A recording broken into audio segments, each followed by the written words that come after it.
One of the biggest complaints about Mario Kart World is that its open world free roam mode feels underdeveloped and sort of unnecessary when compared to the regular racing gameplay. But however, there is a silver lining to this in the form of the P-Switch challenges that allow you to test your skills in a different way than just trying to make it to the finish line in first. After completing all 394 of them, I decided it would be fun to make today's video, going over the top 15 hardest ones from this brand new Switch 2 entry. Oh yeah, and before we get started with this, my name's Copycat, and if you haven't yet, please subscribe to my channel, hitting that bell to stay notified when I upload new videos. To start things off, at number 15, I want to look at one specific type of P-Switch challenges in the racing ones, that have you complete a number of laps in a spot that isn't one of the game's main tracks. What's so difficult about these is that you're timed, so one wrong maneuver and you might miss a gate, and you'll have to start all the way from the beginning, which is just a pain. Also, if you're racing in something like the tributes to either Ghost Valley or Choco Mountain and happen to fall into a hazard, then the challenge just abruptly ends. Lakitu will put you back onto the track, but the timer and goals will disappear no matter how much you might have left on the clock. Sometimes you can get items to help you that can make you go faster, but really it's all about not making any mistakes, as every second does count. Especially if you're racing in an area with tons of different terrains which just want to slow you down. At number 14, I want to look at what I think is the easiest of the prove yourself in a special test of skill challenges in the second one, found in the water underneath the main ramp of Toad Factory. This one is super short, but still somewhat tricky, having to perfectly wall jump between these shipping containers until you reach the goal. There's only about 4 jumps in total to complete, so it is really great for beginners who might not get the game's mechanics fully yet and need some practice. Up next, at lucky number 13, I want to look at another special test challenge called Prove Yourself in a Special Test of Skill number 4, found in a somewhat tough to get to spot in Dino Dino Jungle. The objective here is to use your jumping and wall riding skills to make it to the end goal, which is a lot easier than the other ones we'll look at later, but still is hard here as you have to rely on the timing of the water spout, which is random and doesn't always work in your favor. However, again, this isn't the hardest by any means and is just a bit annoying, and after a few tries you should complete it easily enough. A Bowser's Castle P-Switch that makes the 12th spot in this video is called Perform Tricks Without Plunging into the Lava, needing to do just that and make it to the goal in the allotted time. Here you have to do a series of grinds and wall rides, going through each gate to gain time, all while trying to avoid the rivers of lava that ends the mission instantly if you fall in.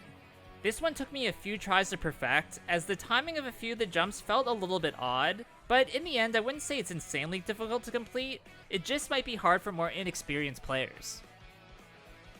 At number 11, I want to look at a couple of extremely secretive P-Switches that can be found atop the big building of Starview Peak, gotten to through a very inconspicuous pipe that without a bit of exploration is hard to find.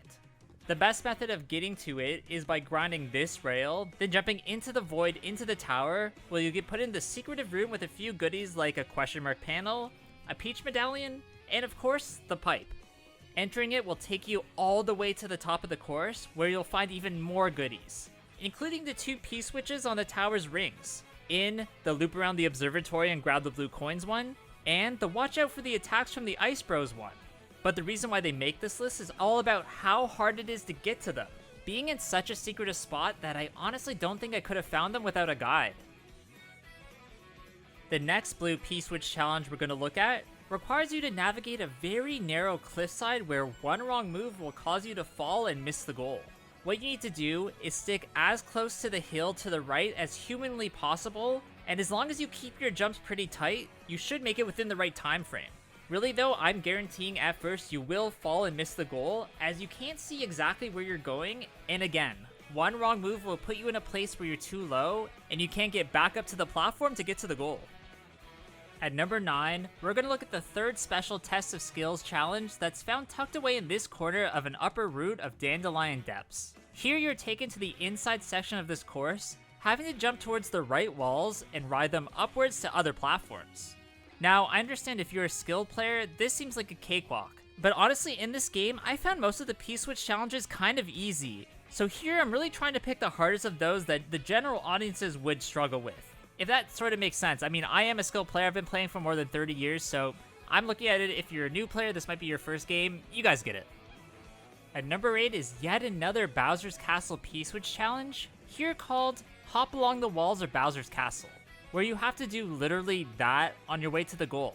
Now, at first I thought this was easy, as you have 35 seconds, and usually in a challenge like this that's more than enough time to complete it. But in reality, the goal is actually quite far away, so you're gonna have to really be efficient with your movements, as any loss of time will cause you to fail. Tricking at the proper times and taking the correct pass is key in completing this one. And like I said, even though I personally did have some trouble with it, maybe you guys didn't, so I'd love to know your thoughts in the comments below. Next up at number 7, I want to look at a pair of challenges that are related enough that I can group them together, both taking place on the lava hazard paths up the mountain leading to Bowser's Castle. The first is titled Zip Up the Left Path Mushroom Free, which has you needing to perfectly jump boost on several rocks located within lava and then trigger the time gates as you make your way to the goal. The lava really slows you down and gets in your way if you aren't careful. And if you're in it for too long, you will die, and the Lakitu will take you out of it and the challenge will end. However, I thought actually trying to complete the second one was much harder, called Use the Mushroom to Zip Up the Right Path, where here you have to use one of that item in the right spot so that you can finish things before time runs out. I know these aren't the absolute hardest things in this game, but I still did have trouble with them, as going through the lava can be intimidating, and at times getting your boost jumps down perfectly doesn't always feel that comfortable. One P-Switch that for some reason gave me a lot of problems, and I'm wondering if anyone else experienced the same thing, is the one where you have to gather the blue coins along the narrow path of the outside walls of Bowser's Castle. For me, it's the small amount of time that you have and the precise movements around the few of the tight corners that you have to do that really trip me up. I just kept going way too fast and would constantly fall off, and even the rewind feature wasn't enough to save me, as you don't have enough time, so again, one wrong move will just result in you having to retry. Up next at 5, we're going to look at another Bowser's Castle P-Switch, here called Navigate a Path of Pipes and Rings, needing to pass over a large lake of lava and reach the goal. Now, the catch here is that you have to use wall riding, precise maneuvering while gliding, as well as intense skill to get to the goal, as you have to travel over a large lake of lava. My tip would be to not take the risky route where the coins are, as they will just slow you down and cause you to go off course. And if there's something that I've learned from this version of Mario Kart, it's that the straightest, most simplistic route is probably the best. In the number 4 spot, I want to look at the very first special test of skill that you come across, called number 1, that you can find along the highway between Crown City and Peach Stadium. What's so difficult here is that you have to wall ride and jump over a few obstacles perfectly on your way downwards to the goal. This is one of the first things that I came across when playing free roam in this game, and it gave me tons of trouble until just after a while I got better and learned how to do it.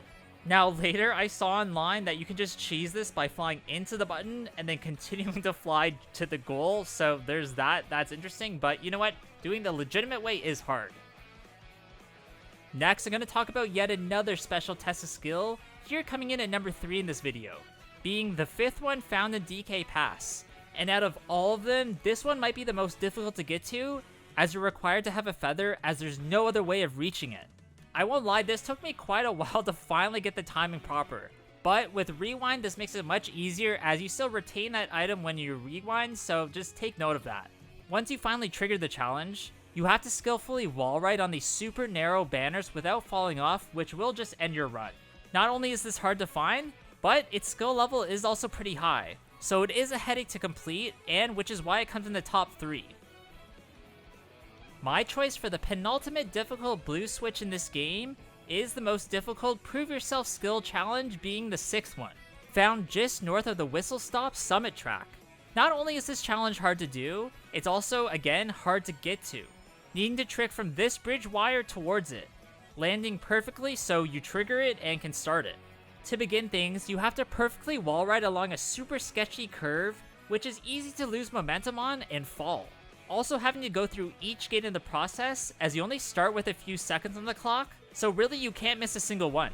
Next, you have to transition onto the rail, then jump from it, skillfully tricking off of this pole so you get enough air to make it to the end. I'm not gonna lie, this took me quite a while to finally perfect, but I think it made me a better player at the end of the day, so I am thankful for that. Before we get to our number 1 pick, here are some honorable mentions.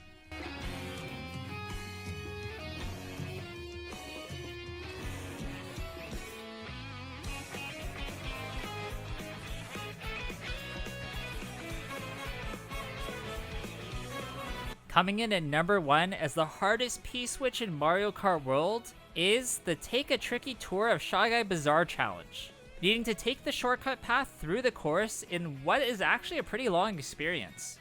To start, you have to carefully drift around this corner on the rooftops to land at the starting line, hopping onto the rail, and then really carefully boost jumping to the ropes, which took me so long to properly time to the point where I can do it pretty much every time now. Next, you jump from this left rail all the way to the far rail, progressing through the course, wall jumping and tricking between a ton of different things that again takes a lot of practice, as understanding the timing gave me trouble. Finally, you just need to wall ride to the right here and progress to the end, finishing things.